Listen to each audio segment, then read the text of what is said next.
जय हिंद। आज हम लोग पढ़ने वाले हैं 100 मार्क्स का पूरा कंप्लीट संस्कृत पढ़ेंगे और इसमें जितना भी वन लाइन क्वेश्चन है सारे को कवर करेंगे और सारे इसमें इम्पोर्टेंट सब क्वेश्चन दिए गए हैं जो आपके एग्जाम के लिए काफ़ी हेल्पफुल होगा। ठीक है, लास्ट समय है, आप लोग जरूर इसका उपयोग करिएगा। हमारे चैनल को सब्सक्राइब करिएगा और बेल आइकन को प्रेस करके अब चलिए आगे बढ़ते हैं। तो इसमें सबसे पहले हम लोग देखेंगे कि क्या क्या पूछा जाता है। ठीक है, तो इसमें पहला हम देखेंगे यहाँ पे सबसे पहले ऑब्जेक्टिव। ठीक है, ऑब्जेक्टिव इसमें ऑब्जेक्टिव 50 मार्क्स का इसमें क्या होगा, ऑब्जेक्टिव होगा। ठीक है, 50 मार्क्स का ऑब्जेक्टिव और 13 मार्क का गद्यांश होगा। गद्यांश वो होता है जो पढ़ करके उत्तर देना होता है। ठीक है, आपको सबसे शुरू में ही रहेगा पढ़ करके उसका आंसर देना रहता है। ठीक है, ये हो गया गद्यांश का। उसके बाद होता है अनुच्छेद। ठीक है, ये हुआ अनुच्छेद। अनुच्छेद होता है 7 नंबर का। अनुच्छेद कितना होता है, 7 नंबर का, जो हम लिखते हैं। ठीक है, किसी पर लिखते हैं लेख, उसी को कहा जाता है अनुच्छेद। ठीक है, उसके बाद आता है लघु उत्तरीय प्रश्न पत्र लेखन। पत्र लेखन जो स्कूल कॉलेज में लिखा जाता है, अपने माता पिता को जो पत्र लिखते हैं वो वाला लेखन। ठीक है, उसमें हमको मिलता है 8 नंबर। कितना अंक मिलता है, 8 अंक। उसके बाद आता है लघु उत्तरीय प्रश्न जो 16 अंक का रहता है। कितने अंक का रहता है, 16 अंक का लघु उत्तरीय प्रश्न रहता है। ठीक है, इसमें आपको छोटा छोटा 16 को क्वेश्चन रहेगा, उसमें से 8 क्वेश्चन का आपको क्या देना रहेगा, उत्तर देना रहेगा। ठीक है, उसके बाद आता है अनुवाद। हिंदी में जो अनुवाद करिएगा, इंग्लिश हिंदी में संस्कृत में दिया रहेगा तो हिंदी में अनुवाद करेंगे, हिंदी में दिया रहेगा तो आपको किस में अनुवाद करना है, संस्कृत में अनुवाद करना होता है। ठीक है, अनुवाद आता है क्या नंबर का, 6 नंबर का। कितने नंबर का, 6 नंबर का। ठीक है, अब चलिए पहले हम लोग ऑब्जेक्टिव को कवर करते हैं। सारे टॉपिक के जितने भी ऑब्जेक्टिव हैं सबको हम लोग आज क्या करेंगे, कवर करने का प्रयास करेंगे एक ही वीडियो में। इसमें पहला दिया गया है कि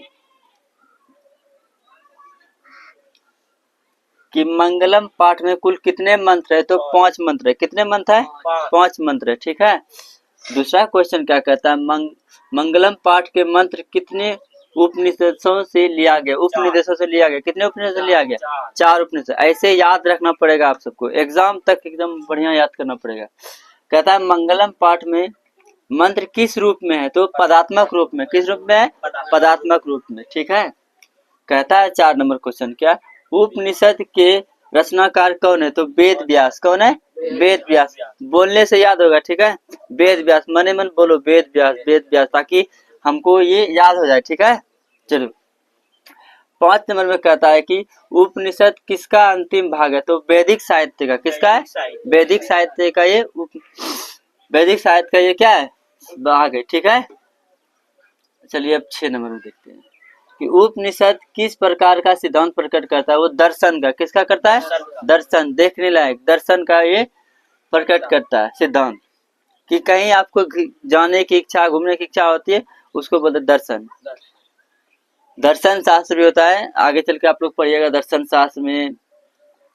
कहता है कि ईशावास्य उपनिषद में किस विषय में कहा गया है, तो आत्मा के बारे में कहा गया है। ईशावास्य में किसके बारे में कहा गया है, तो आत्मा के बारे में कहा गया है। ठीक है, अगला पॉइंट देखिए, श्वेताश्वर उपनिषद में किसके बारे में कहा गया, तो परमात्मा के बारे में। किसके बारे में कहा गया, परमात्मा के बारे में। ये 2 पॉइंट याद रखना कि ईशावास्य किसके बारे में कहा गया है, तो आत्मा के बारे में, और श्वेतांबर में कितने क्या, तो परमात्मा के बारे में कहा गया। ठीक है, श्वेताश्वर में श्वेताश्वर में क्या क्या कहा गया है, किसके बारे में कहा गया, परमात्मा के बारे में। किसके बारे में, हाँ याद रखना है। कहता है 9 नंबर, कठोपनिषद में किसके बारे में कहा गया, तो मोक्ष के बारे में बताया गया। किसके बारे में बताया गया, तो मोक्ष के बारे में बताया कि मोक्ष कैसे मिलता है। ठीक है, ये उपनिषद है। कठोप उपनिषद में किसके बारे में बताया गया, तो मोक्ष के बारे में बताया गया। ठीक है, कहता है 10 नंबर में, सूक्ष्म से सूक्ष्म क्या है, तो वो आत्मा है। क्या है, आत्मा सूक्ष्म से सूक्ष्म है, पूरा एकदम छोटा से छोटा, जिसको हम छोटा नहीं कर पाएंगे। ठीक है, मान लो कोई चीज लेंगे, गेहूं लेंगे, उसको छोटा करेंगे, छोटा से भी छोटा, जितना छोटा कण कर देते, आटा आता उससे भी जितना छोटा कण होगा उससे उतना ही मेन क्या है, हमारा आत्मा है। क्या है? सूक्ष्म से सूक्ष्म, छोटा से छोटा, जिसको हम अपनी आंखों से नहीं देख सकते। आत्मा को अपनी आंखों से देख सकते हैं? ऐसे आंख बंद करेगा तो श्रीलंका पहुंच जाएगा। तो सबसे क्या है, सूक्ष्म से सूक्ष्म हम देख नहीं सकते। उसके बाद ये कहता है कि किसे बस में नहीं किया जा सकता है, तो सॉरी ईट होता ना। 11 नंबर देखिए कि मंगलम पाठ के रचनाकार कौन है, तो वेद व्यास। कौन है? वेद व्यास। ऊपर भी एक था वेद व्यास लिखा हुआ, यहाँ पे उपनिषद के भी लेखक कौन है, रचनाकार? वेद व्यास। और इस मंगलम पाठ के भी रचनाकार कौन है? वेद व्यास। कौन है? वेद वेद व्यास। कहता है इसमें क्या कि मंगलम पाठ के रचनाकार कौन है? वेद व्यास। 12 नंबर क्वेश्चन में देखिए, कहता है बस में, किसे बस में नहीं किया जा सकता? आत्मा को। किसे नहीं कर सकते? आत्मा को कोई भी बस में नहीं कर सकता है। ठीक है, चाहे कोई रहे। 13 नंबर में देखो क्या कहता है कि विद्वान शौक रहित होकर किसे देखता है, तो परमात्मा को। किसको देखता है? देखो जितने भी बाबा सब रहते हैं, साधु सब रहते हैं, वो किसको, किसकी आराधना करते हैं? परमात्मा की। इस दुनिया जगत को पूरे को वो क्या कर देते हैं? छोड़ देते हैं, और वह परमात्मा के ओर अग्रसर हो, ताकि हमको परमात्मा क्या हो जाए? दर्शन हो जाए। ठीक है, कहता है कि 14 नंबर में कि सत्य से किसका रास्ता प्रशस्त होता है, तो देवलोक का। किससे होता है? अच्छे मार्ग से चलने पर हमें किसकी प्राप्ति होती है? देवलोक की प्राप्ति होती है। किसकी प्राप्ति होती है? देवलोक की प्राप्ति होती है। ठीक है, ध्यान दो यहाँ पर भी तुम सब। आप इधर आ जाते हैं थोड़ा सा।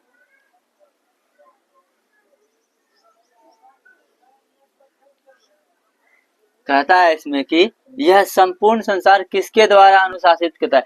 किसके द्वारा ये पूरा संसार चलता है? परमात्मा के द्वारा। किसके द्वारा चलता है?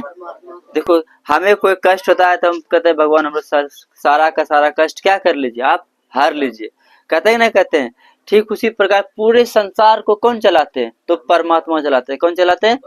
जो ऊपर में। ठीक है, कहता है नदियां नाम और रूप को छोड़कर कहाँ मिल जाती है? तो वह समुद्र में मिल जाती है। कहाँ मिल जाती है?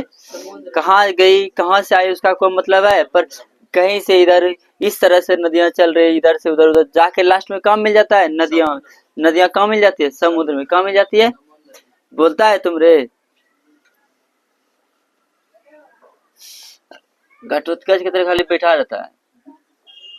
कहता है किसकी विजय नहीं होती है? तो असत्य की। किसकी विजय नहीं होती है? असत्य की। किसकी विजय नहीं होती है? असत्य। असत्य मतलब झूठे लोगों की कभी प्रसन्नता हो ना, खूब मान लो धन संपत्ति अर्जित कर ले, बाद में उसको कष्ट तो भोगना ही पड़ेगा। समझ में आया कि नहीं? कहता है किसकी विजय नहीं होती कभी? जो असत्य आदमी है। ठीक है, उसकी कभी भी क्या विजय नहीं होती है। ठीक है, खूब फड़फड़ा देता नहीं, जो मारे गोली रखता है। जैसे कल नहीं वो बोला पास बहुत गोलिये लग घूमो, तो उसका की हाल होगा पता है तुमको? की हाल होगा उसका? वो असत्य पे चल रहा है कि सत्य के मार्ग पे चल रहा है? असत्य के मार्ग पे चल रहा है। किसके चल रहा है? असत्य के मार्ग पे चल रहा है। ठीक है, ऐसा नहीं करना है। मन लगा के पढ़ो, मन लगा के नौकरी, समझा के नहीं, ये सब दिमाग में मत लाया करो। कहता है कि सबसे बड़ा खजाना क्या है? तो वो सत्य का है। क्या है? सत्य। अपने से एकदम अच्छे से सर व्यवहार करेंगे, दूसरे का सत्य से बात करेंगे, अच्छी तरीके से, झूठ नहीं बोलेंगे। कहता है कि सबसे बड़ा वही खजाना होता है, झूठ मत बोलना है किसी से। झूठ बोलता है तो असत्य कम हुआ कि नहीं? ठीक है, कहता है कि ईश्वर क्या है? ईश्वर ही क्या है? सत्य। ईश्वर क्या है? ये हम सब जानते हैं। ईश्वर ही क्या है? सत्य। ईश्वर क्या है? सत्य। ठीक है, सत्य क्या है? ईश्वर है। ईश्वर ही सत्य है और सत्य ही कौन है? ईश्वर है। ठीक है, मान लो देखता है कौन पूरा बढ़िया से पूजा करता है, जो उसको मानता है, सत्य भगवान को मानता है, वही ना पूजा करता है। रे ढोंगी सब आदमी नहीं पूजा करता है बढ़िया से। इधर आके बैठो, इधर बैठो, यहाँ नीचे में बैठो। तुम सब जगह है तो बैठने दो उसको। चलो ठीक है, आओ ध्यान पूर्वक देखना। सबके पास पीडीएफ भी है, अपना आराम आराम से फिर रिवीजन भी मारना। ठीक है, जिसको नहीं मिला दे देंगे पीडीएफ पे, जमा करेगा तब ना तुम पहले। कहता है किसके प्रभाव से विद्वान शौक रहित हो जाता है, तो इंद्रियों के प्रभाव से। किसके प्रभाव से? इंद्रियां समझते हो, जैसे देखो तुमको काम करने का इच्छा है पर अंदर से क्या कहेगा, अरे काम मत कर, चल गूगल जी, चल खेलवा अभी एग्जाम बच लो न, चाहे बहुत दिन एग्जाम बाकी है अभी। हाँ, मन तुम्हारा कहेगा पढ़ने जैसे गया, नींद आने लगेगा, क्या आने लगेगा? तो इंद्रियां तुमसे करवाता है, ठीक है, अंदर जो तुम्हारे अंदर इंद्रियां वो करवाता है कि यही सब काम कर, अच्छा काम मत कर। तो इंद्रियां जो बस में कर लेता है, बाबा सब इंद्रियां को क्या कर लेता है, अपने बस में कर लेता है, ठीक है, अपने बस में रखता है कि हाँ चल नहीं करेंगे तो नहीं करेंगे। तुम भी दृढ़ निश्चय रखोगे कि हमको खाली पढ़ना है तो पक्का खाली पढ़ोगे, मन लगा के, समझा कि नहीं? अब पास आराम से हो जाओगे। कहता है कि सत्य लोक से विद्वान कहाँ जाते हैं? देवलोक में। कौन जाते हैं? कहाँ चले जाते हैं? देवलोक में। सत्य के मार्ग से कहाँ चले जाते हैं? सब क्या चाहता है कि हम अच्छे से रहे, पूरे समाज में मेरा अच्छा नाम रुतबा रहे और धर्म से चले, तो वो किसकी कामना करेगा? तो देवलोक की कामना करेगा, हमको परमात्मा का क्या हो जाए, दर्शन हो जाए। इतने जो साधु संत जो चलते हैं तो किसके लिए खोज में चलते हैं? तो परमात्मा के खोज में वो चलते हैं, ठीक है। कहता है साधक किसको पार करता है? तो मृत्यु को पार कर लेता है। किसको पार करके? मृत्यु को पार करके कहाँ चले जाते हैं? परमात्मा का। जब तक मरेंगे नहीं तब तक परमात्मा के पास पहुंच जाएंगे। जिंदगी को चल जाएगा परमात्मा के पास, नहीं ना, बहुत दूर है ना। कहता है साधक किसको पार करे? जो साधक जो भगवान की आराधना करता है उसको बोलता है साधक। क्या बोलते हैं? साधक या साधु, ठीक है। अगर लड़का रहेगा तो साधु और लड़की रहती है तो साध्वी बोलते हैं। क्या बोलते हैं उसको? साध्वी। वो सब क्या किस चीज की कामना करता है? कि बहुत धन हो जाए, हमको बहुत लोग संपत्ति हो जाए। अभी देखो क्या कितना बड़का बड़का आदमी सब ग्रहण कर लेता है साधु बोला, किया ना, सबको साधु, बड़ा बड़ा IIT का ऑफिसर सब साधु संत बनता है। किस लिए? उसको धन का कोई लोभ मोह नहीं होता है, ठीक है।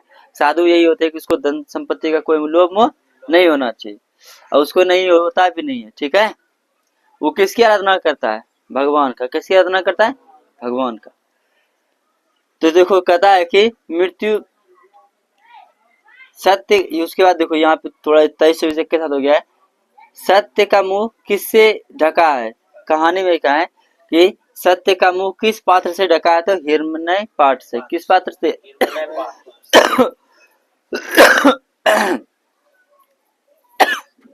कहता है प्राणियों के हृदय रूपी गुफा में कौन बंद है? तो आत्मा। कौन बंद है? हमारे अंदर में क्या छुपा हुआ है? आत्मा। कहीं दिखता है क्या? नहीं दिखता है। हम यहाँ सोचते हैं चलिए यहाँ जाएंगे, फटाक पहुंच जाते हैं, तो वो आत्मा के अंदर हम देखते हैं, ठीक है। भगवान की हम अपना आत्मा में देखते हैं, जहां मन तहां चल जाते हैं। तो हृदय रूपी गुफा में कौन बंद है? आत्मा। कौन बंद है? आत्मा। उसके बाद देखो यहाँ पे क्या कहता है 26 में, नदियां कहाँ जाकर मिलती है? तो समुद्र में। कहाँ मिल जाती है? कहाँ मिल जाती है? समुद्र में, ठीक है। कहता है कि जिस प्रकार से हम लोग पढ़ने आते हैं ना, मान लो बहुत, जैसे एक विद्यालय एक समुद्र है। क्या है? समुद्र है। हम लोग पढ़ने के लिए अलग अलग जगह से आते हैं कि नहीं आते? जैसे तुम लोग कहाँ अलग अलग जगह से आया, अपना अपना अलग अलग घर से आया। मेरे घर से तो नहीं पढ़ने बैठा है, सब पढ़ने भले मेरे यहाँ आया तो सब मेरे यहाँ रहता तो नहीं ना है, अपना अपना सबका अलग अलग घर है कि नहीं? उसी प्रकार क्या कहा, जिस प्रकार मान लो मेरा ये ट्यूशन है, क्या है? समुद्र है। तुम लोग नदियां हैं, तो अपना नाम कहाँ से घर छोड़ करके कहाँ आया? यहाँ आया कि ना पढ़ने के लिए? तो यही समझना है, ठीक है, कि सब नदियां कहाँ छोड़ के चल जाता है? समुद्र के पास। कहाँ चल गया? उसी प्रकार सब विद्वान लोग क्या सोचता है कि हमको किसकी मिल जाए, कल्पना करता है कि हमको परमात्मा मिल जाए, ठीक है। कहता है किसका मुंह सोने के पात्र से ढका है? तो सत्य का। किसका मुंह जरा? सत्य का मुंह सोने के पात्र से ढका हुआ है। देखो सत्य के मार्ग पे चलोगे थोड़ा दिक्कत तो होबे करता है, तुमको बहुत दुनिया में कष्ट मिलता है, हमको खुद ही मिलता है। अच्छे से पढ़ाते हैं उसके बाद भी बच्चा नहीं आता, तो थोड़ा थोड़ा तो सत्य के मार्ग पे चलेंगे, आदर्श के मार्ग पे चलेंगे, हमेशा सत्य के मार्ग पे चलेंगे, ठीक है। कहता है कि 28 नंबर, विद्वान अपना नाम छोड़कर किससे मिल जाता है? तो परमात्मा के पास मिल जाता है। किसमें? परमात्मा। विद्वान उसी को कहते हैं जो हाँ सर्वोपरि रहता है, जो धर्म के लिए सारे काम करता है, ठीक है। ये अपना निकालो। कहता है कि सत्यमेव जयते किस उपनिषद उपनिषद का मूल मंत्र है, तो वो है कठो मुंडकोपनिषद से। कौन लिया है? यहाँ तुमको पूछेगा कि ये देखो, ये दिया रहेगा, ठीक है, सत्यमेव जयते दिया रहेगा। इसका लाइनिंग कितना बड़ा हो गया।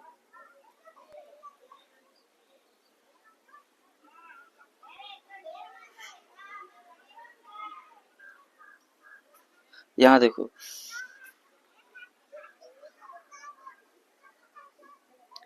इस तरह का ये दिया रहेगा। सत्यमेव किसका, ये इम्पोर्टेंट है, जरूर आता है, ठीक है, आएगा। किस से लिया गया है, तो मुंडकोपनिषद से लिया है। कहाँ से लिया गया है? मुंडकोपनिषद से लिया गया है, ठीक है। कहता है 30 नंबर में, किसकी गुफा में आत्मा निहित है? उस जीवों के शरीर में। किसके आत्मा में? जीवों के शरीर। कहाँ निहित है? तो वह जीव जिसके अंदर जान होता है, ठीक है। जैसे हम लोग जीवित हैं, तो हम लोग क्या जीव जंतु है क्या? जिसके भी अंदर जीवन है, वो क्या है? उसके अंदर में क्या आता है? क्या घुमरता है? आत्मा निहित रहता है। क्या आता है? आत्मा रहता है। से जो भी जीव जंतु है, पशु पक्षी है, वो सब क्या है? उसके भी अंदर क्या है? हृदय है, आत्मा है, वो भी है ना, ठीक है। ये ईटा के पास है कि आत्मा यो इसके पास है, जो हम जिसपे पढ़ा रहे हैं? नहीं है। यहाँ क्या कहता है? जीवों के शरीर में जो जिंदा रहेगा, ठीक है। ये सब वस्तु क्या है? जितना भी देख रहा है, मोबाइल है, ये जितना, ये सब क्या है? निर्जीव वस्तु। कौन सी वस्तु है? जो सांस नहीं लेता उसको क्या बोलते हैं? निर्जीव वस्तु। जो सांस लेता है उसको क्या बोलते हैं? सजीव। क्या बोलते हैं? पेड़ पौधा भी सांस लेता है कि नहीं लेता है? तो वो भी क्या है? सजीव है। वो क्या है? वो सांस लेता है। जो हम छोड़ते हैं कार्बन डाइऑक्साइड, वो क्या करता है? ग्रहण करता है। तो वो भी क्या है? एक प्रकार का सजीव है, ठीक है। कहता है इसमें कि मंगलम पाठ का प्रथम मंत्र किस उपनिषद से लिया गया है? तो वह ईशावास्य उपनिषद से लिया गया। ईशावास्य उपनिषद से लिया गया। ध्यान रखना है, 2-3 बार बार पढ़ोगे ना, ऑटोमेटिक याद आएगा। जैसे ये चीज देखोगे तुमको याद आ जाएगा, हाँ ये चीज हम पढ़े हैं, ठीक। समझ में आया कि नहीं? तो तुमको पता चलेगा, हाँ ये बात हम पढ़े हैं, हमको ये याद है। अपने तुमको अभी लगेगा कि हम कुछ नहीं पढ़ने जानते हैं। अभी ऐसा समय आएगा, खूब पढ़ोगे, लगेगा कुछ नहीं समझ में आता है, क्या क्या पढ़ेंगे, क्या नहीं पढ़ेंगे। यही समय आता है, संयम रख के ध्यान से आराम से पढ़ो। जो पढ़ना है उसको एकदम कंप्लीट करके पढ़ना है, ठीक है। कहता है कि वेद रूपी शास्त्र क्या है? तो वह नित्य है। क्या है? नित्य। हर चीज को क्रम बाय क्रम रोज पर डे करना है, उसी को बोलते हैं नित्य। नित्य मतलब रोज जो कम करेंगे। जैसे पढ़ना है तो 2 घंटा पढ़ना है, आधा घंटा पढ़ना है, पर रोज उसको बढ़ाते रहना। आज आधा घंटा पढ़े, कल फिर 1 घंटा करेंगे, फिर 2 घंटा, 1.5 घंटा, ऐसे बढ़ाते। पर रोज पर डे थोड़ा मोड़ा पढ़ो। ये नहीं कि पूरा नील कर दोगे तब दिक्कतें हो जाए। समझा कि नहीं? कहता है 34 में, सत्य धर्म की प्राप्ति के लिए किसे हटा देता है? तो क्या कहता है इसमें? स्वर्णमय पात्र को हटा देता है, ठीक है। स्वर्णमय पात्र को क्या कर लेता है? हटा देता है। जो जिससे देखो, अब ये ढका हुआ है, इसके अंदर क्या है? खजाना पता तो नहीं है, निकालेंगे तब ना। ठीक उसी प्रकार अपने हृदय में से सारे लोभ मोह को क्या कर देता है? त्याग कर देता है। जितने भी साधु संत होते हैं, वो किसकी जब वो त्याग कर देता है, देखो अभी जितना भी महाकुंभ में आज साधु सब जब बनता है ना, तो अपना पिंडदान क्या कर लिया? जिंदे में ही करवा देता है, ताकि हम पूरे इस संसार से क्या हो चुके? मर चुके हैं। क्या हो चुके? मरने के बाद ही पिंडदान होता है। जब लास्ट 13वां दिन होता है, तब पूजा पाठ पिंडदान सब कराया जाता है, ठीक है। 12वां या 13वां दिन सबके यहाँ अलग अलग होता है। तो यहाँ क्या होता है, जब साधु बनोगे तुम, मान लो साधु बनने का अगर इच्छा होगा, तो तुमको जिंदे में पिंडदान करेगा कि इस संसार से तुमको कोई लोभ मोह नहीं है। कोई वस्तु तुम्हारे लिए अब क्या है? सभी वस्तु तुम्हारे लिए निर्जीव है, मर चुका है। तुम भी इस पूरे संसार के लिए क्या हो गए? मर गए, ठीक है। सेवक केवल किसका भक्त रहता है? परमात्मा का ही वह अनुसरण करते रहेगा हर हमेशा। समझा? अनुसरण मतलब उसका ध्यान में हमेशा देखता है। कितना साधु सब आता है अभी कुंभ मेला में, किसके लिए आया है? वो परमात्मा की खोज के लिए, ताकि इससे हमको क्या मिल जाए? परमात्मा के लिए हम अग्रसर हैं। धीरे धीरे वो अब फिर वो सब अपने जगह पे चला जाएगा, जहां से वो आए थे। हिमालय जाएंगे, जहां जहां सबका स्थान है, वहां पे अपने त्याग तपस्या करने के लिए चले जाएंगे, ठीक है। देखो उसके बाद ये रहेगा कि वेदा हेमंते पुरुषा महंतम डैश विद्यते। कहता है विद्यते यहाँ नहीं, मंत्र किस उपनिषद से लिया गया? थोड़ा इसको खाली देखना, इधर तुम नहीं पढ़ पाएगा कोई दिक्कत नहीं। कि वेदा हेमंतम पुष्पम महंतम, ये पढ़ लिए। इसका ये उपनिषद किससे लिया गया? तो श्वेताश्वर उपनिषद से लिया गया, ठीक है, श्वेताश्वर उपनिषद से लिया गया, ध्यान रखना। और उसके बाद देखो कि अनुरमणीयाम महतो महिमान महात्मन, ये मंत्र किससे लिया गया? तो कठोपनिषद से लिया गया। किससे लिया गया? कठोपनिषद से। तो ये दोनों थोड़ा सा याद रखना है, ठीक है। इस चैप्टर में यही 2-3, इस वाले मंगलम पाठ में यही 2-3 रोज है, याद पूरा बढ़िया इसको रखना है, क्या कि हो सकता है पूछ नहीं सकता है, ठीक है। बाकी सब देखो हिंदी में ही लिखा हुआ है, ठीक है ना, हिंदी में लिखा हुआ। अरे ये छूट गया था ना कि उपनिषद किसकी कितनी संख्या है? तो 108 है। कितनी है? 108। उपनिषद की संख्या कितनी है? 108, ठीक है। अब चलते अगला हमारा जो है टॉपिक,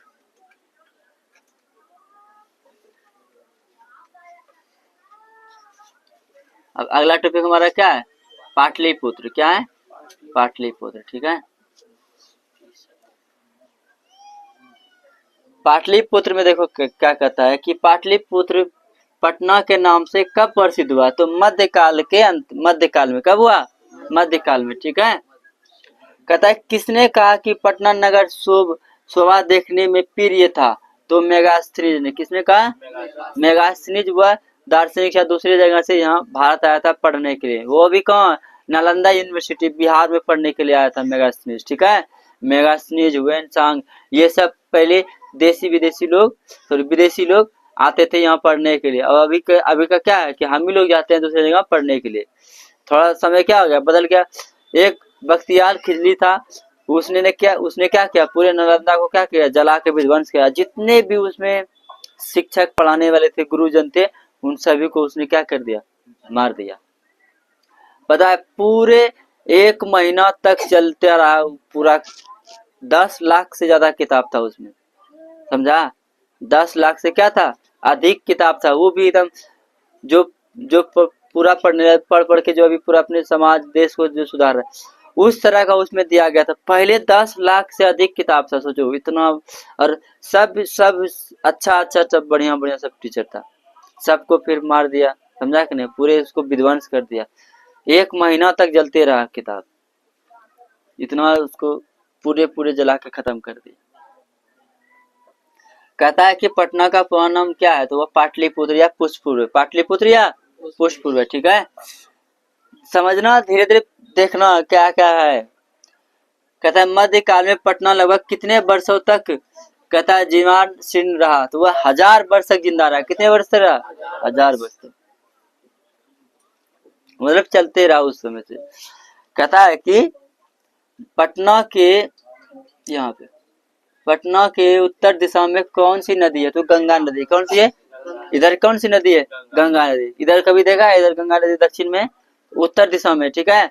बिहार में लगभग 499 किलो शायद ऐसे कुछ है, लमसम में 400, हाँ 499 लमसम उसकी किसकी? गंगा नदी की लंबाई है, ठीक है। और हमारे पटना से लेकर के भागलपुर की लंबाई 99 किलोमीटर है। कितना? इतना दूर तक क्या है, मतलब फैला हुआ है, ठीक है। कितना है? भागलपुर से यहाँ तक 60 किलोमीटर। कितना दूर है गंगा? 60 किलोमीटर। बता दिया सब चीज। कहता है कि पाटलिपुत्र में कौन बार बार आए? तो भगवान बुद्ध बार बार आते थे अपना प्रवचन, मतलब वो अपने बौद्ध भिक्षुओं के साथ यहाँ पे उद्देश्य देने के लिए आते थे, ठीक है। जिस प्रकार प्रवचन देता है उसका उद्देश्य भी उसको कहा था, ठीक है। जो अच्छे अच्छे बातों के बारे में बताया जाता, ठीक है। कहता है कि पटना नगर की पालिका देवी क्या है? तो वो पटन देवी। कौन है? देखो ध्यान रखना, यहाँ पालिका देवी लिखा रहेगा, समझ जाना क्या है? पटन देवी। क्या है? पटन देवी, ठीक है। कहता है पटना किस नदी के किनारे अवस्थित है? तो वह गंगा नदी। किधर है? बोलने से याद होगा, ठीक है, बार बार बोला करो। कहता है कि पटना में कुमुदी महोत्सव कब मनाया जाता? तो वह गुप्त वंश के, कब मनाया जाता था? वो गुप्त वंश के काल में मनाया जाता, ठीक है। जब यहाँ पे गुप्त वंश के राजाओं का जब शासन रहता था, तब वो क्या करते थे? जैसे समुद्रगुप्त, चंद्रगुप्त मौर्य, इन सब के काल में यहाँ पे क्या होता था? यह कुमुदी महोत्सव मनाया जाता था, ठीक है। कहता है कि मेगास्थित पटना किसके समय में आए थे? तो चंद्रगुप्त मौर्य के समय में। किसके समय में आए थे? चंद्रगुप्त मौर्य के समय में आए थे, ठीक है। जब राजा थे ना, पूरे पूरे बिहार के राजा थे वो चंद्रगुप्त मौर्य, ठीक है। पहले बिहार बहुत बड़ा था, ठीक है, तो सब टुकड़ों में कट गया।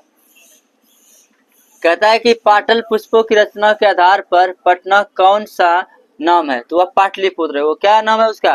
पाटलिपुत्र उसका नाम है, ठीक है। देखो 51 नंबर में क्या कहता है, बिहार की राजधानी कहाँ है? पटना है, ठीक है। इस तरह का क्वेश्चन तुमको यहाँ नहीं मिलेगा, पर सोशल साइंस में जरूर देखने को मिलेगा। क्या पता इसमें भी दे दे, ठीक है। कहता है कि कुमुदी महोत्सव किस अवसर पे दिखाई पड़ता है? तो दुर्गा पूजा के शुभ अवसर पे हम लोग, पहले देखो कुमुदी महोत्सव अब हम लोग कैसे मनाते हैं? दुर्गा पूजा के शुभ अवसर पर मनाते हैं, ठीक है। उसी के उद्देश्य से हम लोग दुर्गा पूजा पे ही कुमुदी महोत्सव को मान के मनाते हैं, ठीक है। यह इस पाटलिपुत्र में कहा गया है, ठीक है। कहता है किस नदी पर गांधी सड़क मार्ग बना है? तो वो गंगा नदी पर। कहाँ बना है? गंगा नदी पर। क्वेश्चन आता है, ध्यान पूर्वक देखना है। कहता है कि शरद काल में कौन सा महोत्सव मनाया जाता है? तो वह कुमुदी महोत्सव मनाया जाता है। कब मनाया? कौन सा महोत्सव मनाया जाता है? कुमुदी महोत्सव। कौन सा महोत्सव? कुमुदी महोत्सव। कहता है कि एशिया महादेश का सबसे लंबा पुल कहाँ है? एशिया महादेश का सबसे लंबा पुल, ठीक है। चलो देखते हैं, तो वो है पटना में। वो कहाँ है? पटना में। सबसे लंबा पुल कहाँ है? पटना में, ठीक है। कहता है कि 56 में गोल घर कहाँ है? तो वो पटना में। कहाँ है? पटना में, ठीक है। कहता है गोल घर का निर्माण कब हुआ था? 1786 ईस्वी में। कब हुआ था? 1786 ईस्वी में, ठीक है। कहता है कि गोल घर का निर्माण किसके लिए हुआ? तो अनाज को रखने के लिए। किसके लिए? जैसे अभी अनाज को रखने के लिए कोठी होता है नहीं, जैसे ब्लॉक में रहता है उसके लिए लगा है, अनाज के लिए रखा है। FCI जो कहते हैं, ठीक है। FCI food corporation of India, शायद इसी का उसका फुल नेम है। FCI में अब रखा जाता है, ठीक है। जैसे फैक्स वाले रखता है ना, सारे जगह से ले लेता है धान उग, और वो एक जगह एकत्रित करके रख देता है, ठीक है। जैसे हम लोग कोठी में रखते हैं अब, उसी प्रकार पहले अनाज को कहाँ रखा जाता था? गोल घर में। किसमें? पूरा बढ़िया से गोल जैसा घर में आता, उसी में सब अनाज को रख दिया जाता था, ठीक है। कहता है गोविंद सिंह का जन्म कहाँ हुआ? तो पटना में। कहाँ हुआ था? पटना में, ठीक है। गोविंद सिंह का जन्म कहाँ हुआ था? पटना में, ठीक है। देखो गुरु गोविंद सिंह सिखों के 10वें गुरु थे। किसके गुरु थे? सिखों के 10वें। जैसे यहाँ देखो कितने धर्म है? 4 धर्म, हिंदू, मुस्लिम, सिख, ईसाई। तो सिखों के 10वें गुरु कौन थे? गुरु गोविंद सिंह। गुरु इसमें आ जाएगा, मान लो कहेगा कि सिखों के 10वें गुरु, यहाँ देखो दिया गया है। गोविंद सिंह संप्रदाय के कौन से गुरु थे? वह 10वें गुरु थे। कौन से? 10वें गुरु, ठीक है। पहला था अर्जुन देव, शायद पहला अर्जुन देव होगा, उतना याद नहीं अभी। कहता है कि कूटनीतम काव्य के कवि कौन थे? वो दामोदर गुप्त थे। कौन थे? दामोदर गुप्त। दामोदर गुप्त बोलेंगे, क्या बोलेंगे? दामोदर गुप्त। कहता है काव्य मीमांसा के कवि कौन है? तो वह राजशेखर है। कौन है? ये भी याद रखना, आ जाता है कुछ नहीं। तो काव्य मीमांसा के लेखक कौन है? राजशेखर। प्राचीन काल में शिक्षा का केंद्र था पाटलिपुत्र। क्या था? देखो नालंदा कहाँ था? पाटलिपुत्र में ही था, मतलब पटना में ही था, बिहार में ही था। तो शिक्षा का केंद्र कहाँ बन गया था प्राचीन काल में? वह पाटलिपुत्र में। कहाँ था? पाटलिपुत्र में। कहता है किस काल का शासन उत्कर्ष काल माना जाता? तो अशोक के काल को उत्कर्ष काल माना जाता था, ठीक है, बिहार में। कहता है विद्वानों ने पृथ्वी का तिलक किसे कहा? तो वह पाटलिपुत्र को कहा। किसे कहा? पाटलिपुत्र को, ठीक है। कहता है कि उसके बाद देखो इंद्रलोक किस नगर को कहा गया? तो पाटलिपुत्र को कहा गया। किसको कहा गया है? पाटलिपुत्र को, ठीक है। गौतम बुद्ध के समय में पटना का नाम क्या था? वह पाटलीग्राम था। सॉरी, क्या लिखा है? पाटलीग्राम। हाँ, पाटलीग्राम था। क्या नाम था? तुमको पूछेगा क्वेश्चन कि गौतम बुद्ध के समय में पटना का क्या नाम था? तो वह पाटलीग्राम। क्या नाम था? पाटलीग्राम, ठीक है।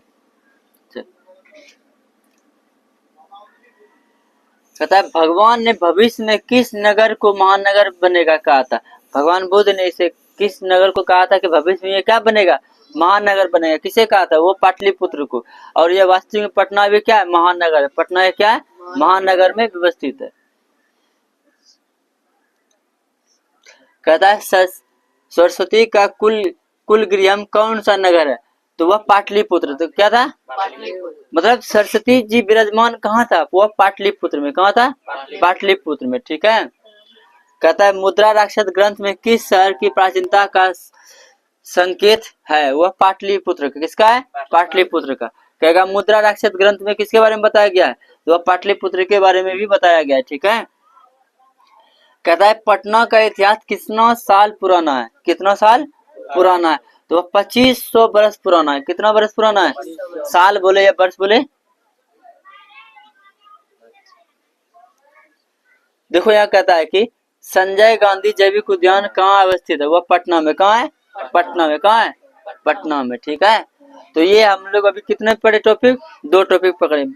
मंगलम पढ़ लिए और पाटलिपुत्रम भी पढ़ लिए। ठीक है।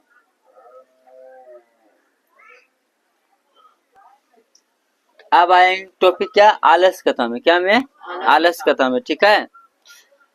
आलस कथा में देखो क्या कहता है। आलस कथा पाठ के लेखक कौन है? तो विद्यापति है। कौन है? विद्यापति। आलस कथा पाठ के लेखक कौन है? तो विद्यापति। ठीक है। ये विद्यापति है। ठीक है। पढ़ने तो सबको कहता ध्यान पूर्वक देखना, इसीलिए हम टिक नहीं मारते हैं। कहता है विद्यापति किस भाषा के कवि हैं? तो वह मैथिली भाषा के कवि। किस भाषा के कवि है? मैथिली भाषा के कवि है। ठीक है। अच्छा इधर आ गया फिर।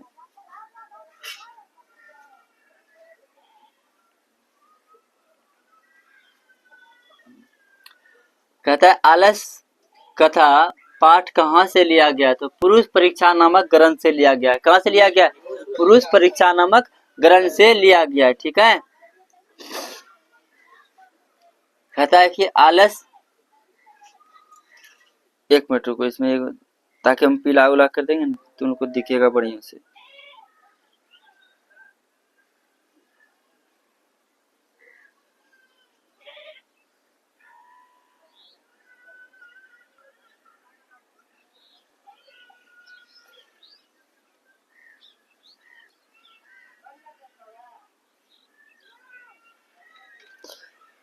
यहाँ पे दिया गया है कि छोटा छोटा छोटा वर्ड हो गया ना रे। चलो गड़बड़ा गया।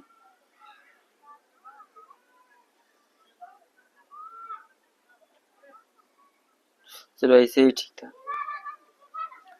कहता है कि आलस कथा पाठ में किसके दोष को दर्शाया गया है? तो मानव के दोष को दर्शाया गया। ठीक है।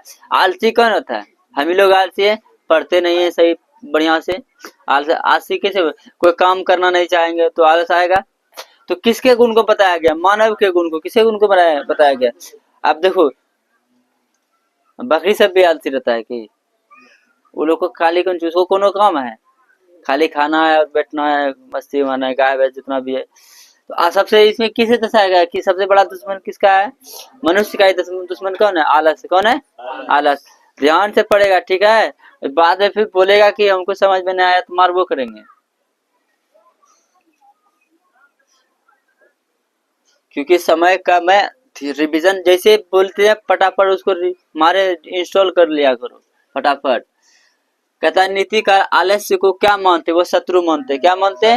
शत्रु मानते। ठीक है। कहता है कि लोकप्रिय मैथिली कवि कौन है? तो विद्यापति। कौन है? उसमें आएगा मैथिली के कवि का नाम क्या है? तो विद्यापति। क्या बोलेंगे? विद्यापति। ठीक है। कहता है कि आलस कथा पाठ में किस के दोष का वर्णन है? तो आलस्य के दोष का वर्णन है। किसका? आलस मतलब जो हम किसी काम को करने में इच्छा जाहिर नहीं करते, वो आलसी वाला काम हुआ। ठीक है। तुमको कहते पढ़ो, हाँ ठीक है सर पढ़ लेंगे। यहाँ जैसे क्या पहले काम करना चालू कर दिया। कहते मिथिला के मंत्री का क्या नाम था? वीरेश्वर। क्या नाम था रे? यहाँ ध्यान दो। मिथिला कवि का क्या नाम था? वीरेश्वर। क्या नाम था? वीरेश्वर। ठीक है। कहता है कि यहाँ पे, हाँ यहाँ हो गया। इसमें गरीबों को इच्छा भोजन कौन देता? जो बृहस्पति, कौन देता था? बृहस्पति जो मंत्री थे, गरीबों को इच्छा पूर्ण भोजन कराता था, ठीक है, सबको भोजन कराता। आलसी, सोच सकते हो कि आलसी आदमी के लिए भी उन्होंने क्या खुलवाया था? भोजनालय। चल भाई, जो काम काज नहीं करे, एकदम बेकार है, आलसी है आदमी, उसके लिए भी उन्होंने क्या कराया था? भोजनालय लगाया था, ठीक है, खुलवाया था।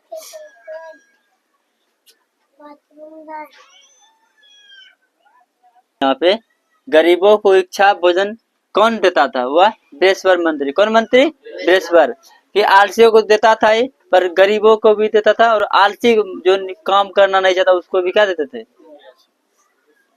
कहता है असली आलसी कितने थे? तो वह 4 थे। कितने थे?